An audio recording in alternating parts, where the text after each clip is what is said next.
Hi guys! For today's video, ito tayo, naghihimay po tayo ng sitaw na turo.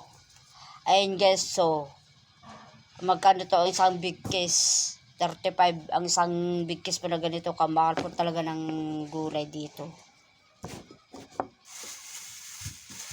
Tapos yung kamatis na 1/4, 25. Mahal po ng kamatis ngayon. Tapos yung sibuyas na puti, 4 na piraso ay 30.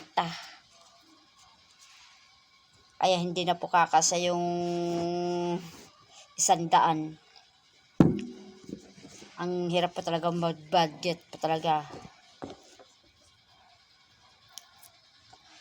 Yung 100 na yun, binabudget mo pa yun. So, ilulutuin ko po yan. Puputulin ko yung magkabilaan na sa gilid.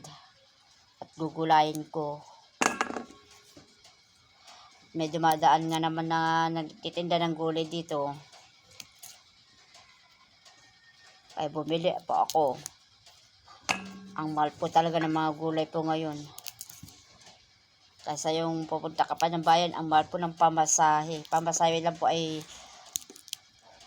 hindi na tayo nakakatalo. Hindi mo pa mabili yung 1,000 mo.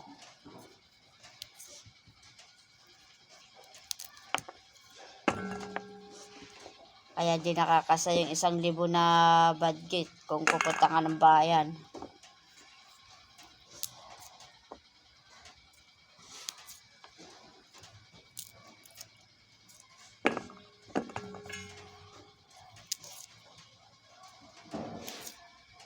Lutuin ko to ngayon.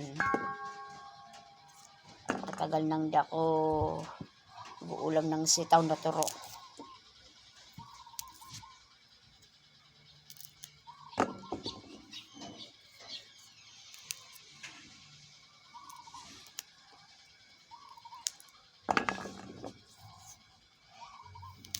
Thank you for watching guys.